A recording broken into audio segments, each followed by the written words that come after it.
Hello बच्चों, आप सब कैसे हैं? अच्छे हैं? Very good. बच्चों, आज हम लोग इलेक्ट्रिसिटी चैप्टर का पार्ट 2 शुरू करने जा रहे हैं। कल हम लोगों ने कुछ बेसिक चीजें पढ़ी थी, स्टैटिक करंट, करंट इलेक्ट्रिसिटी और इसके अलावा हम लोगों ने देखा था कल types of charges, water charges, resistance, register और इंसुलेटर। ये सब बातें हम लोगों ने कल पढ़ा था। आज हम लोग बात करने जा रहे हैं इलेक्ट्रोस्टैटिक पोटेंशियल। यहां देखो, इलेक्ट्रो और स्टैटिक ये शब्द है। स्टैटिक का मतलब रुका हुआ, इलेक्ट्रो मतलब चार्ज। कोई भी जो रुका हुआ चार्ज है उसका कितना पोटेंशियल है ये कैसे पता चलेगा, वो क्या है। एग्जाम्पल के लिए मान लीजिए मेरे पास में यहाँ पे ये कुछ इलेक्ट्रॉन है, कुछ इलेक्ट्रॉन है, तो इनके चारों तरफ एक एरिया डेवलप होता है। उस एरिया को बोलते हैं इलेक्ट्रिक फील्ड। एक लिमिटेड एरिया है, इस एरिया में अगर कोई प्रोटॉन आएगा तो उसको ये खींचेगा, इलेक्ट्रॉन आएगा तो उसको रिपेल करेगा। जितने एरिया तक में इसका अट्रैक्शन और रिपल्सन का फोर्स होगा वो कहलाएगा electric field. Area around a charged body in which force of attraction और force of repulsion is experienced is called electric field. इसको क्या बोलेंगे? Electric field. तो इलेक्ट्रिक फील्ड की डिफाइन लिख लें। Electric field, area around a charged body in which force of attraction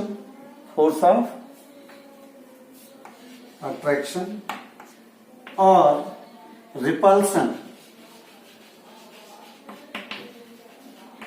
can be experienced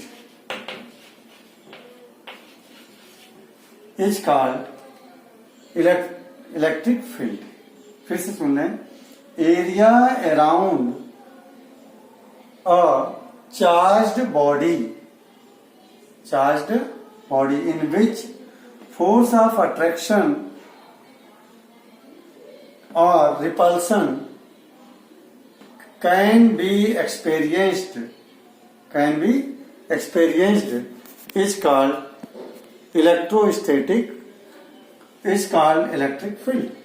फिर से मतलब किसी भी, जैसे मान लीजिए ये चार्ज बॉडी है, इसके चारों तरफ का पूरा एरिया जहां तक force of attraction, plus charge आएगा तो अट्रैक्ट करेगा, नेगेटिव चार्ज आएगा तो उसको रिपेल करेगा।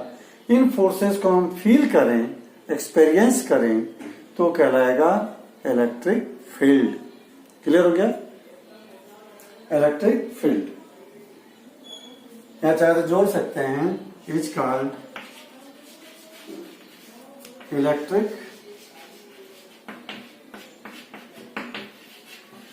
फील्ड। अब इस इलेक्ट्रिक फील्ड के अंदर अगर मेरे को पता करना कि इसके पास कितनी ताकत है, कितना पोटेंशियल है, कितने फोर्स से ये अट्रैक्ट करेगा, कितने फोर्स से रिपेल करेगा, तो कैसे पता करेंगे? इसके लिए एक तरीका ये है कि मैं भी कोई यूनिट चार्ज ले लूं। ये यूनिट चार्ज पॉइंट ए पे मैं यहां से लाऊं, ये भी इलेक्ट्रॉन है, ये भी इलेक्ट्रॉन है, ये क्या करेगा? इसको रिपेल करेगा, आने नहीं देगा। तो कितनी ताकत लगा रहा है, कितना पोटेंशियल है, कितना पावरफुल है ये कि उसको धक्का लगाएगा। तो इसके लिए कैसे पता करूं कि मैं कितना फोर्स लगा रहा है ये? इसका एक ही तरीका है कि मैं उतना ही प्रेशर लगा के या उतना ही वर्क करूं इसको यहां लाने में। जब मैं लाऊंगा तो प्रेशर लगाएगा, ये उधर धकेलेगा, तो तो मुझे भी वर्क करना पड़ेगा इसके अगेंस्ट। कितना वर्क करना पड़ेगा? जितना ये फोर्स लगाए उतना ही मैं वर्क करूंगा। तो यहां लाऊंगा तो जितना वर्क होगा वो इसकी पोटेंशियल के बराबर होगा। इस पॉइंट का वो कहलाएगा इलेक्ट्रोस्टैटिक पोटेंशियल, रुके हुए चार्ज का उसका ताकत, पोटेंशियल। तो सिंपल से डिफाइन हो गई, work done to carry unit charge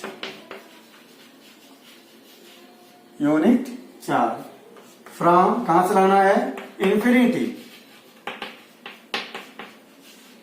to a given point. यहां गिवन पॉइंट कौन सा है? A. To given point in an electric field. इसके चारों तरफ जो एरिया है that is electric field is called electrostatic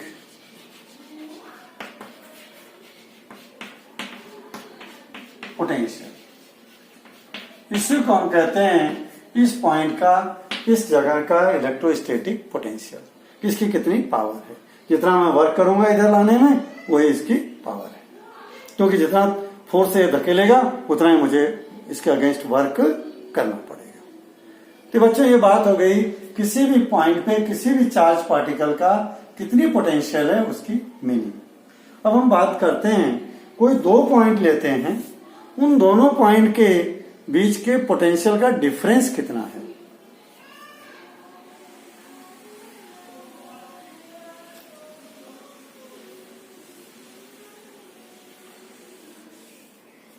इसको हम कहेंगे पोटेंशियल डिफरेंस। क्या कहेंगे?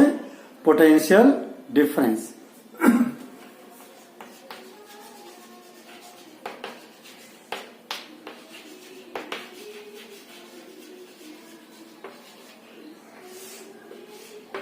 पोटेंशियल डिफरेंस हम दो पॉइंट लेते हैं।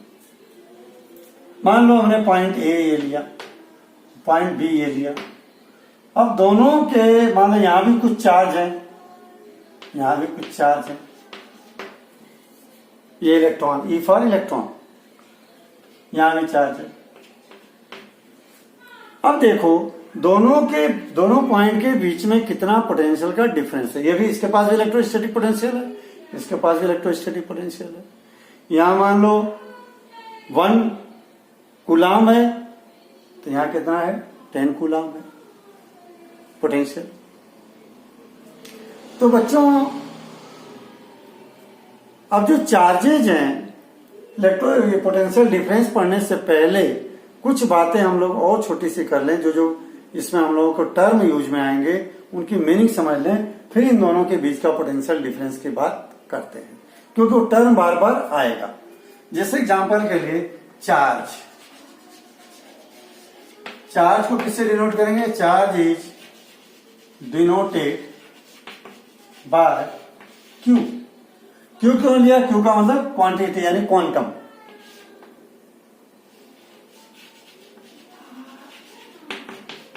क्वांटिटी। और SI unit of charge is coulomb. It is denoted by C. Charge के एसआई यूनिट क्या है? कूलाम। तीसरा, work is denoted by W। SI unit of work is joule. इतनी चीजें आपको, ये 4 पॉइंट जानना जरूरी, क्योंकि अब इसके हम लोग इन शब्दों का यूज करेंगे। तो चार्ज को किससे दिखाओगे? चार्ज को Q से। और SI यूनिट क्या है चार्ज की? कूलाम। और वर्क को डिनोट करेंगे W से। SI यूनिट ऑफ वर्क क्या है? जूल।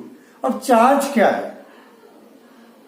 चार्ज जो है, किसी चार्ज की बात मैंने कल किया था आपको, it is a property, it is the property to attract और रिपेल, अट्रैक्ट और repel by a body is called charge. या अपन कहें influence of a body to attract और repel is called charge.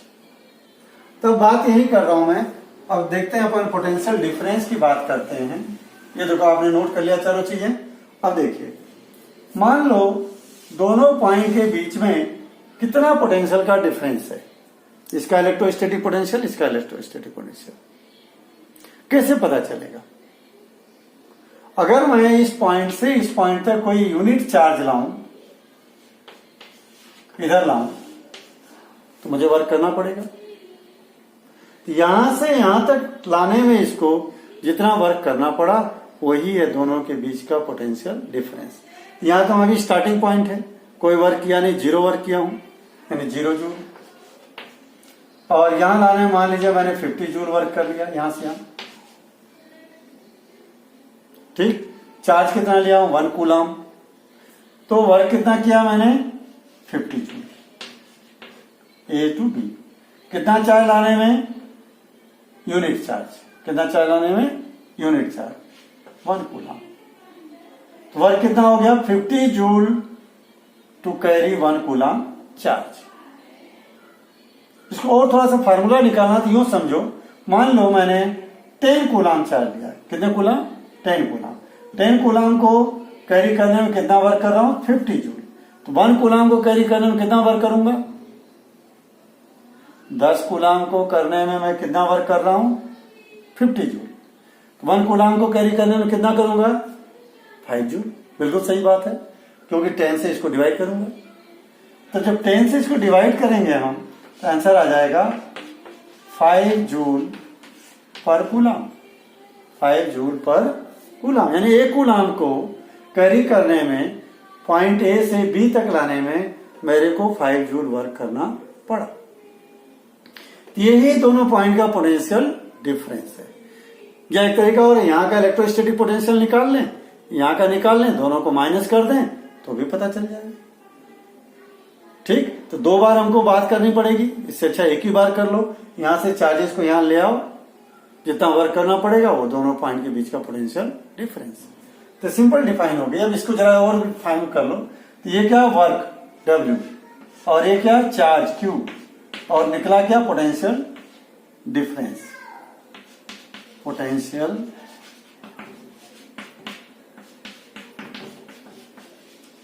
Difference. बच्चों, पोटेंशियल डिफरेंस को हम V से भी डिनोट करेंगे। V is equal to W upon Q। ये फार्मूला बन गया। देखिए, फार्मूला आपने ही निकाल लिया, फार्मूला जो है आपने ही निकाल लिया। वर्क को डिवाइड किया Q से, तो work potential difference is equal to work done upon coulomb, यानी वर्क अपॉन चार्ज।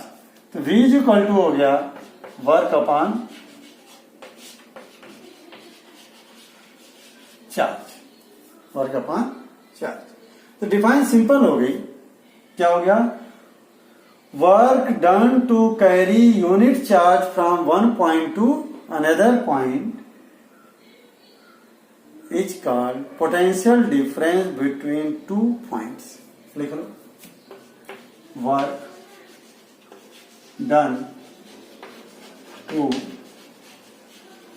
कैरी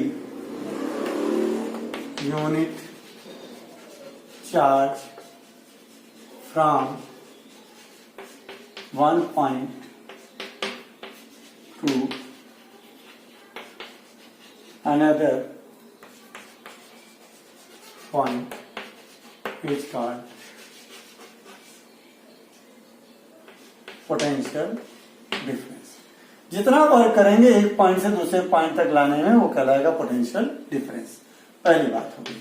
दूसरी बात, इसका फार्मूला क्या हो गया? Formula V is equal to W upon Q। अब देखिए तीसरा, common unit, common unit. Common unit क्या हो गई? Joule per coulomb. Joule per coulomb is the common unit. Joule per coulomb is the common unit. तो इसकी SI unit क्या होगी? देखिए, अगर मैं 5 जूल पर कूलम, ये सारा काम अलेक्जेंड्रो वोल्टा ने किया था, इसलिए उनके रिगार्ड में उनको लोग याद रखें, इसके लिए जूल पर कूलम को डिस्प्लेस किया गया किससे? वोल्ट से, ताकि लोग वोल्ट को याद करें। किससे रिप्लेस किया गया? वोल्ट से। इसीलिए उस वोल्ट को एसआई यूनिट नाम दिया गया। SI unit of potential difference is volt. इसको भी डिनोट किससे करेंगे? वी से। और पोटेंशियल डिफरेंस को भी किससे डिनोट कर रहे हैं? वी से। अब देखें जरा,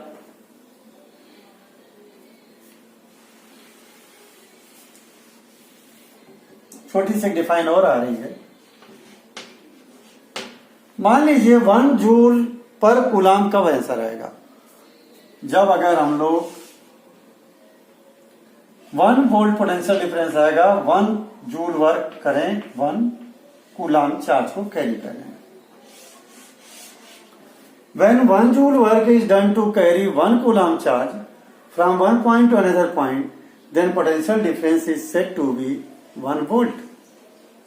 बच्चों, एग्जाम में what is the SI unit of potential difference? Define it. क्या लिखेंगे? SI unit of potential difference is volt, और define लिखेंगे when 1 joule work is done to carry 1 coulomb charge from one point to another point, then potential difference is said to be 1 volt. यही define लिखने आपको। देखें, लिख लेते हैं इसको।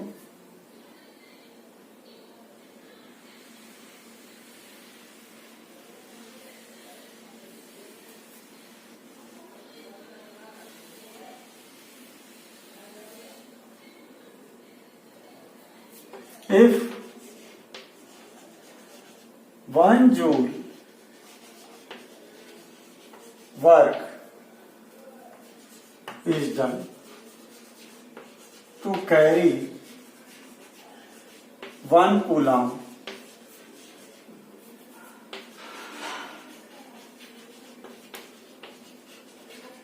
charge from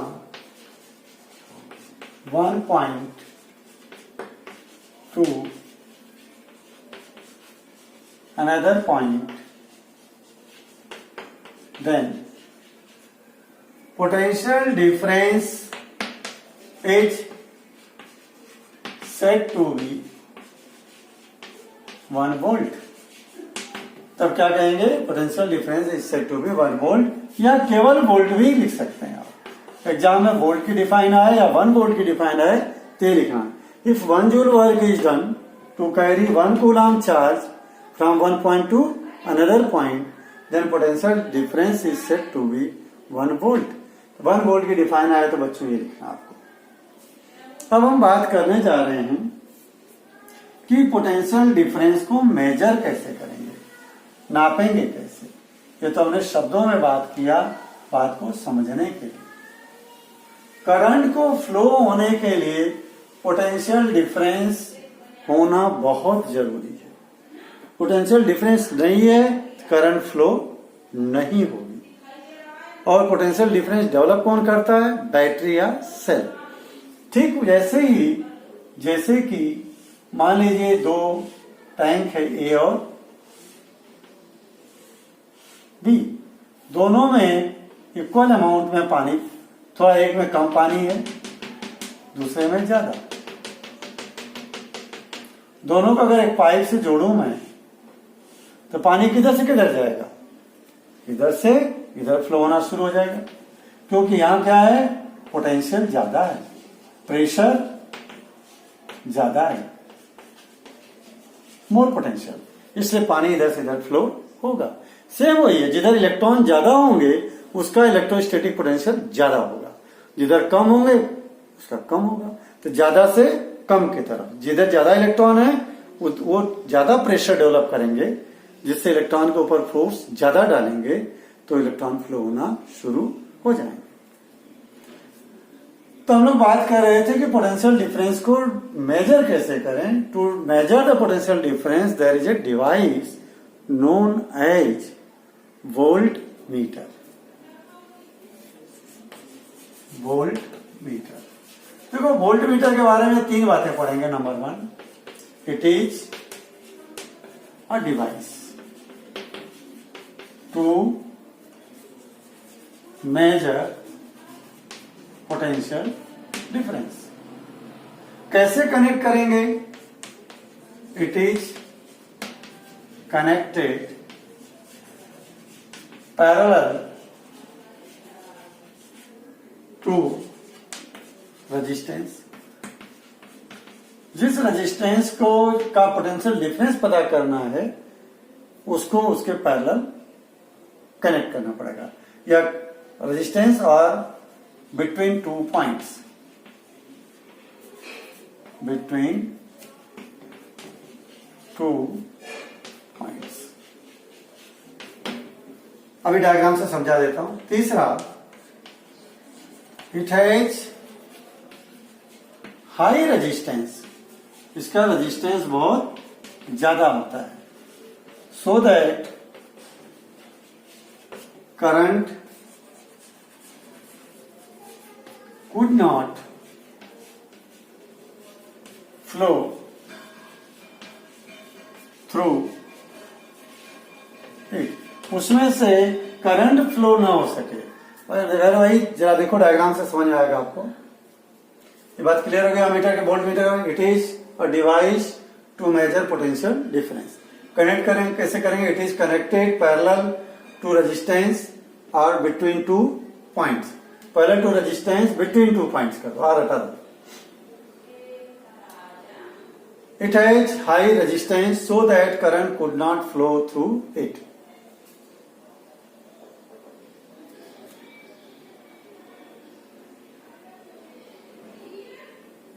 between its 2 end कर दो, बिटवीन इट्स 2 एंड कर दो।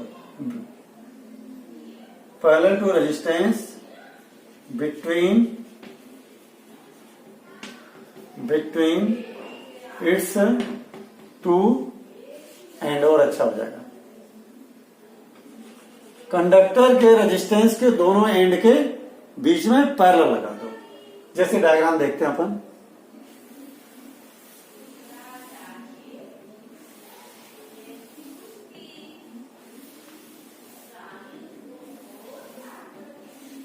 मान लीजिए हमारे पास में ये रेजिस्टेंस है,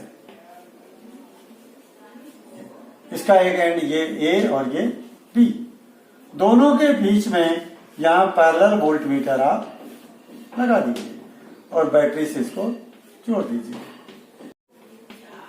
ये जो है इन दोनों पॉइंट के बीच में इसका पोटेंशियल डिफरेंस मेजर करके बता देगा। ओके बच्चों, ये हो गई वोल्ट मीटर के बारे में बात।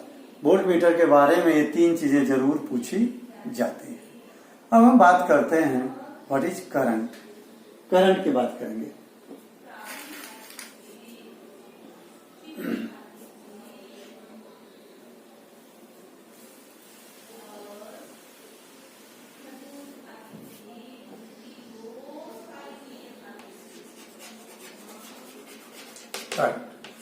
करंट को समझने के लिए बहुत सिंपल है।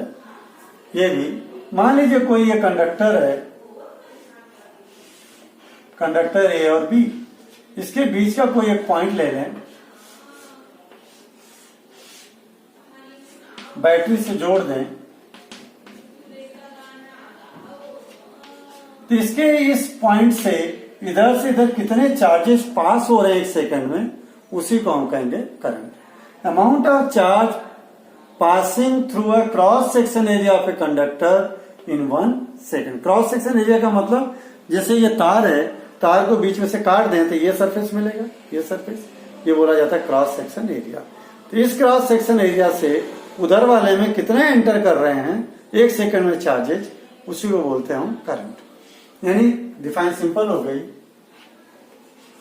Amount of charge, amount of charges passing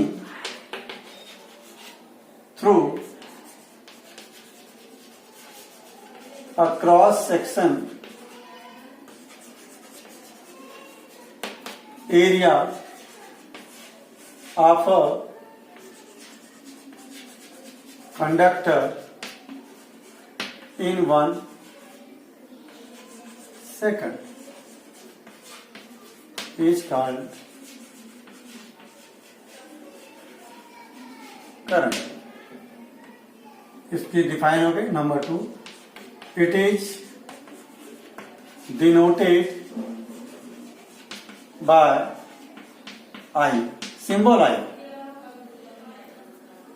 अब सपोज करो यहां से यहां जो है 50 कूलाम चार्ज पास हो रहे हैं. कितने कूलाम?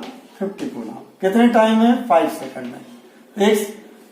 50 कूलाम चार्ज पास हो रहे हैं. कितने टाइम है? 5 सेकंड में. तो 1 सेकंड में कितने पास होंगे? सोचो 1 सेकंड में कितने होंगे? 5 सेकंड में 50, तो 1 सेकंड में 50 डिवाइडेड बाई 5, 10 कूलाम. यानी 50 को अगर हम डिवाइड कर दें 5 से तो आंसर आ जाएगा कितना? 10. तो आ गया 10 कूलाम इन 1 सेकंड. 10 कूलाम इन 1 सेकंड. क्लियर? तो यही हो गया करंट. यही हो गया करंट. तो I is equal to 50 coulomb क्या है? चार्ज. 5 सेकंड है time. I is equal to Q by T. यानी current is equal to charge upon time. Charge upon time. ये जो कूलाम पर सेकंड आया बच्चों, ये coulomb per second, this is the common unit of current. तीसरी, coulomb per second is common unit of current. Coulomb per second is the common unit of current. अब सोचो 1 ampere, अच्छा, it is replaced by ampere. ये सारा काम किसने किया था? साइंटिस्ट एम्पियर ने. उनको लोग याद रखें, उनके रिगार्ड में कूलाम पर सेकंड को हटा करके क्या लिखा गया? एम्पियर. तो हम इसको लिख सकते हैं 10 कूलाम पर सेकंड को हम लिख सकते हैं 10 एम्पियर. एम्पियर क्या हो गया? It is the SI unit of current. चौथी बात हो गई, एम्पियर डिनोट करेंगे ए से. Is SI unit of current. Current की एसआई यूनिट क्या हो गई? एम्पियर. अब सोचो 1 एम्पियर करंट कब फ्लो होगी? इधर से इधर 1 एम्पियर करंट कब फ्लो होगी? जब यहां चार्ज 1 कूलाम हो और टाइम 1 सेकंड हो. तो एम्पियर के डिफाइन एग्जाम में आए तो उसको भी हम इसी तरीके से लिख सकते हैं.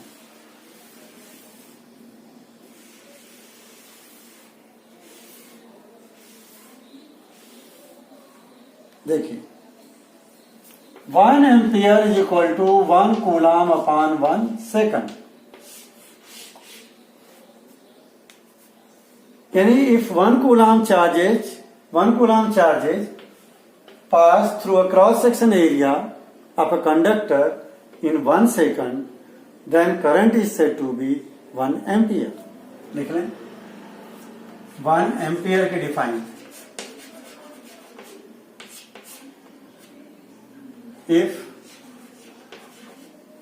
1 coulomb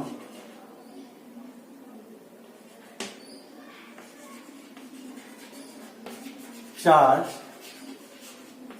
passes through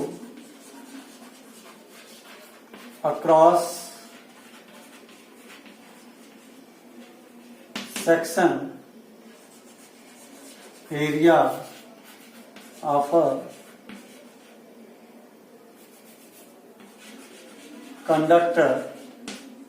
If 1 coulomb charge passes through a cross section area of a conductor in 1 second, then current is said to be 1 ampere. Simple difference. If 1 coulomb charge passes through a cross section area of a conductor in 1 second, then current is said to be 1 ampere. या just ampere, अगर 1 ampere बोलो या केवल ampere, कोई भी define आए, 1 ampere का है तो ये लिखो, एम्पियर क्या है तो ये लिखो. इससे आपको डिफाइन इसकी याद करनी है. अब बात आती है करंट को मेजर कैसे करें. करंट को मेजर कैसे करें. करंट को मेजर करने के लिए एक डिवाइस है जिसका नाम है अ मीटर.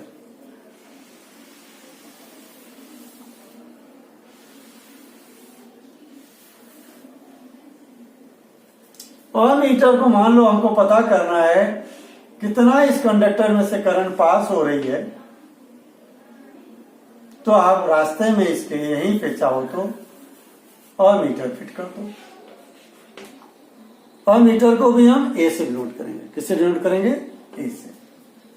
और वहां वोल्ट मीटर को वी से, पोटेंशियल डिफरेंस को वी से, volt SI meter potential difference को भी वी से. यानी ammeter number 1, it is a device to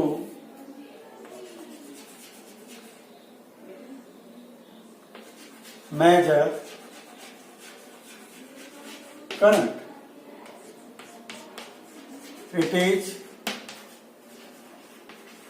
connected in series. कैसे कनेक्ट करते हैं उसको? सीरीज में.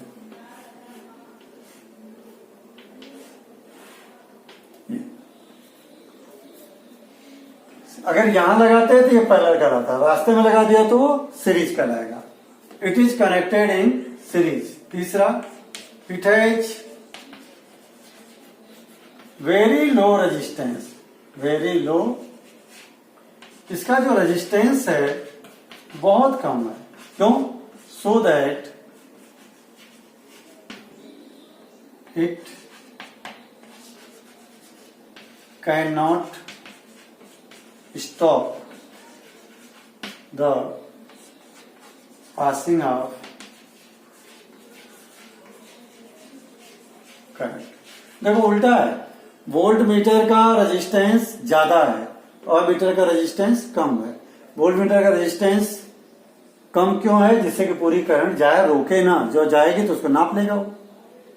वोल्ट मीटर जो हम यहां लगा रहे थे उसका रेजिस्टेंस ज्यादा था, तो इसलिए कि ताकि उसमें से करंट ना जाए, करंट न जाए. तो दोनों पॉइंट के बीच का पोटेंशियल डिफरेंस नाप लेगा. तो दोनों के बारे में ध्यान रखना. मीटर वोल्ट मीटर का डिफरेंस आता है कभी, तो मीटर क्या हो गया? It is used to measure current. Volt meter is used to measure the potential difference.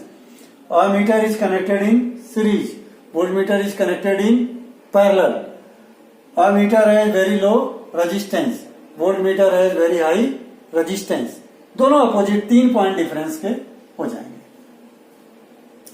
बच्चों, इस तरह से आपका आज का टॉपिक कंप्लीट होता है.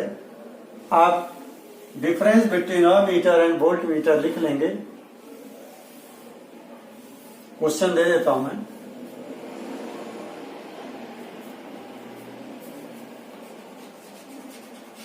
What are difference between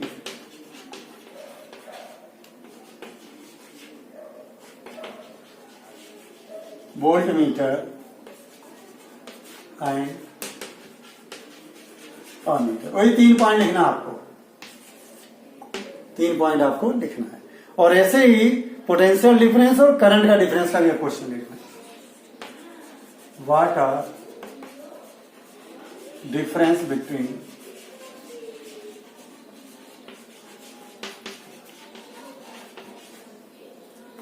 potential difference and current. Exam में आया हुआ है. सिंपल है.